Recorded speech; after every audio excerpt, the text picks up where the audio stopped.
with 20 plus science fiction time travel book recommendations for you. I'm Michael Leverts, and this is Fit to be Read.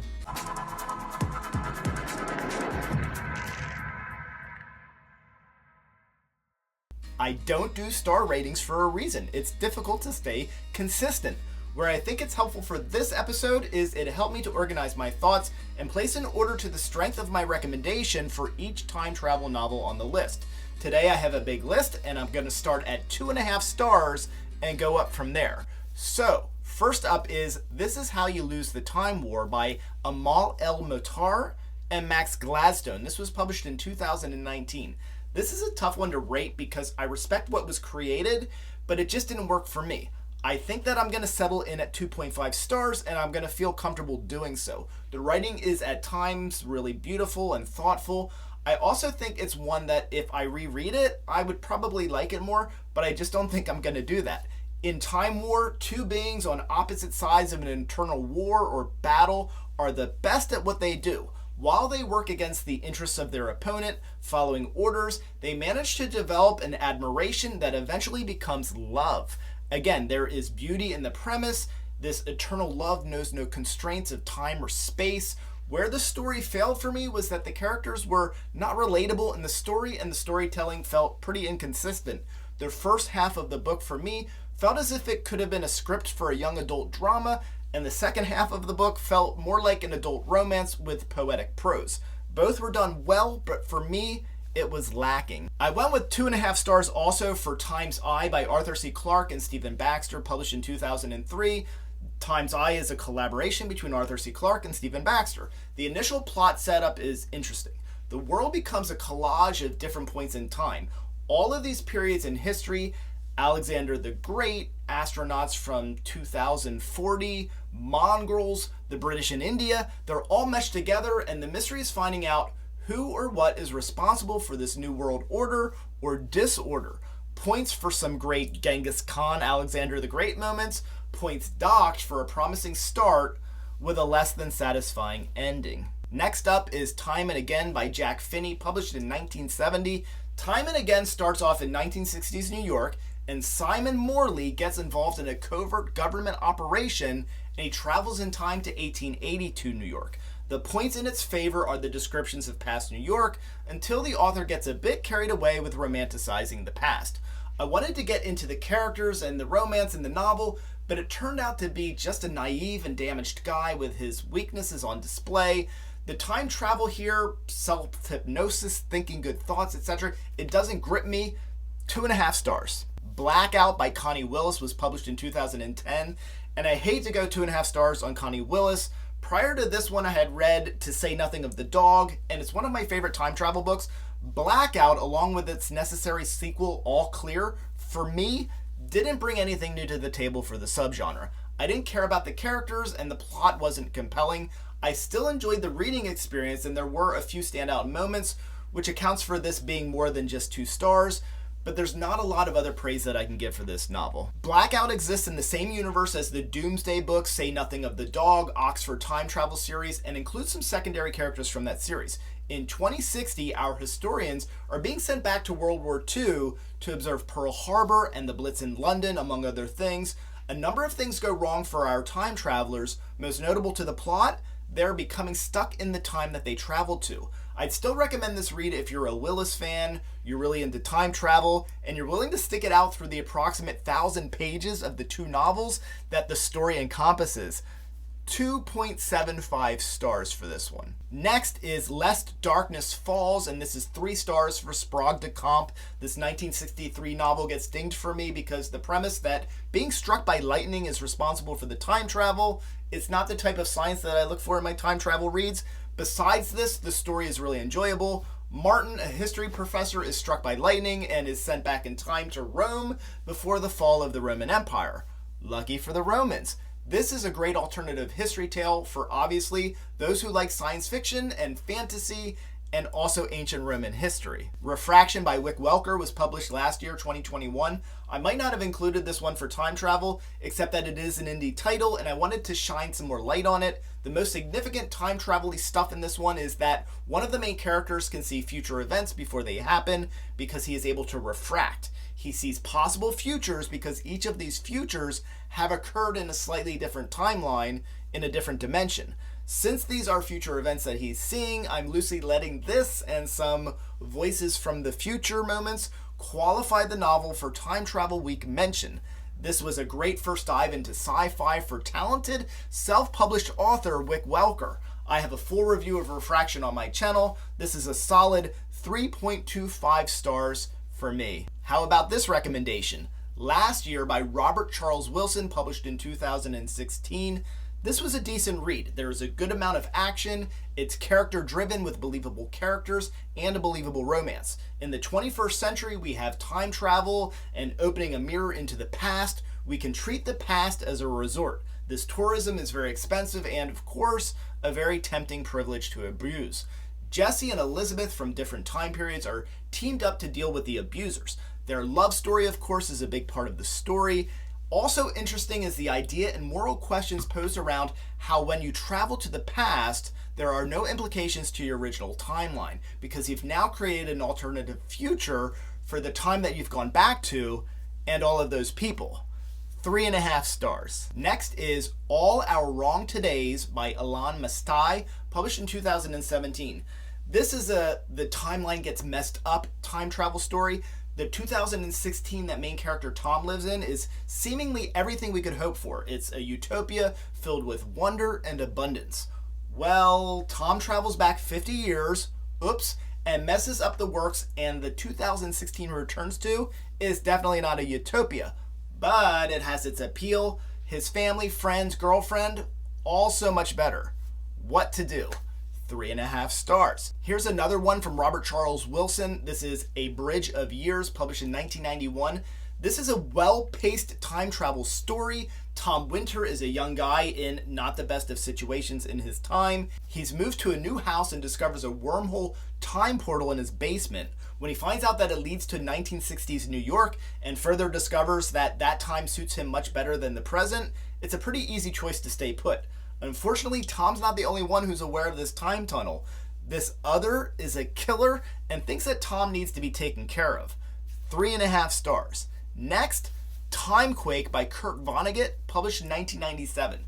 There is, as the title suggests, a timequake, an event that sets everyone 10 years back to relive the past. This happens in 2001, so everyone is now back in 1991 and has to relive that decade all over again, fully aware and with no way to change anything. That idea alone makes it a worthy read. It's interesting. It's, of course, because it's Vonnegut, deep and witty at the same time. I give it 3.5 instead of 4 stars because even for Vonnegut, who nobody writes like Vonnegut, it doesn't read with enough of a natural flow. It's hard to get lost in the story like I did with Sirens of Titan, Cat's Cradle, or Slaughterhouse Five. Here's one for you, Timescape by Gregory Benford, published in 1980. I appreciate Benford's writing for his, at times, science-dense paragraphs and really putting an effort into keeping the focus, at least some of the time, on the science. There are 2 timelines in Timescape. One is the future, the late 90s, and the Earth is suffering from ecological collapse, and then another past timeline where our scientists are attempting to warn us, by us I mean let's pretend we are living in the 60s now, by sending us a warning about poisoning the Earth. I read this in the early 90s and I'm grading it based on that curve, so I'm giving it 3.5 stars. The Accidental Time Machine by Joel Haldeman, published in 2007, 3.5 stars here. The title is literal. A grad student accidentally creates a time machine. He's researching and experimenting and voila, he has a time machine. The beginning is actually more exciting and detailed than that. So Matt takes off for the future, meets a couple of other characters along the way, and because he can only go to the future, he keeps jumping to hopefully find someone or some technology advanced enough in the future to help him travel to the past or his old present. This was a good book, but not in the same league as his best work, The Forever War. Immortality, Inc. by Robert Sheckley was published in 1959. While this isn't the most well-known classic time travel story, I'd expect that it is on the radar for some, as it was the inspiration for the movie starring Mick Jagger, Free Jack. First off, the movie is a very loose adaptation, and if you were to read or watch only one, to me, Immortality Inc. is the superior story. In the book, a man dies in a car crash, and his mind is put into a different body in the future. This has been done intentionally, and it sets up a fish out of water adventure with some humorous moments. This also sets up the future as being like the afterlife, or basically a second life, and at times provokes the reader to consider what it might be like if you knew death wasn't an immediate or certain thing. 3.5 stars. There Will Be Time by Poul Anderson, published in 1972. Here's a time travel story that doesn't get caught up in time machines and invention, but rather one travels simply by willing it. Jack learns at a very young age that he's able to time travel. This is an uncommon ability. This is interesting, scary, and lonely, of course. In the book, Jack will seek out others with this rare ability, and while it's interesting and it brings up obvious questions about how easy it could be to abuse such a power, and also a desire to hide your ability, the book gets most interesting when Jack realizes his role in protecting the future. 3.75 stars. This next one I'm actually currently rereading. This is Sea of Tranquility by Emily St. John Mandel, and this was just published this year in 2022, and I'm already rereading it. There's quite a bit of an art imitating life feeling in this novel, and I think that Mandel pulls it off well. There are a few prominent characters, and given that this is on the time travel list, yes, we get different time periods and points of view. The timelines span from about 1910 to 2400. One involves a moon colony. There's also a character, Olive, who we get to spend a bit of a time with as she conducts a book tour that I found less interesting than the rest of the story, but I'm sure others will really enjoy this. This isn't my favorite Mandel novel, but I have read her work enough now to know that I was going to be really happy with the characters, and I do love the writing. This doesn't disappoint. I enjoyed it quite a bit, and I feel secure going with 3.75 stars here. How the book grows and deals with time loops and the mystery around its time institute, I could easily round up to 4 on this reread. I definitely recommend this as a great read, and because I could see it being a 4.5 or a 5-star read for many. Next is Eon by Greg Bear, published in 1985. This was a pretty good read, and I enjoyed it for the extended NATO-Russia Cold War political drama and the awe and excitement of an asteroidal object known as the Rock, or if you're Russian, the Potato, appearing in the solar system. The sense of wonder and mystery of this cavernous, segmented behemoth kept me very engaged. When the time travel and wormhole elements show up, it changed the direction of the storytelling, and I failed to keep my interest.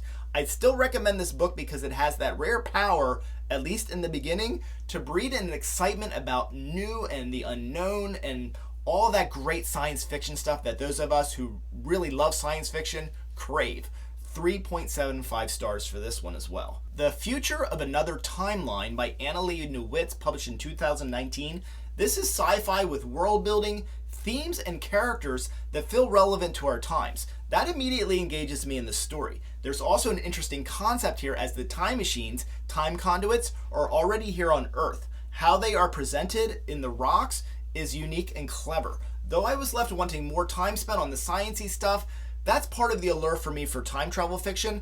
Along with time travel fiction, I'm going to give this a label of girl power sci-fi. There are strong feminist themes in the story, and a lot of attention is paid to developing strong characters. 3.75 stars on this one. Century Reign by Alistair Reynolds, published in 2004, is an excellent novel. 23rd century Earth has been decimated by a nanotech nanocost, and there's another storyline set in 1950s-ish Paris with a private investigator jazz musician trying to uncover a murder. The two storylines will of course intersect, and we eventually get some great space opera out of the story as well. I recommend this if you like thrillers, murder mystery, and wormholes. This is one of the Reynolds novels where the characters and dialogue don't quite resonate for me, but it shines for the ideas, and it's a really great setup, so 4 stars on this one. The Rise and Fall of DODO by Neil Stephenson and Nicole Galland, published in 2017. This collaboration novel meshes science fiction tech with magic and witchcraft. The sci-fi-ness of this is what got along with me best. The writing is great, and having read a lot of Stevenson, I feel like I can see him in the writing as well as where Galland's voice is, even though I was unfamiliar with her before reading this. The whole point of the story is that magic has disappeared, and the government wants to find out why and bring it back. A lot of the stuff that I liked about Stevenson's Snow Crash quirky characters and occasional over-the-top moments can be found, but I keep it at 4 stars instead of 5 because there's not enough to push this chunker of a book up to the 5-star mark for me. Millennium by John Varley, published in 1983. Millennium is a very fun, well-paced, and enjoyable read. There are 2 stories that merge throughout the book. Each is from a first-person perspective, one in our modern time, and one originating thousands of years in the future.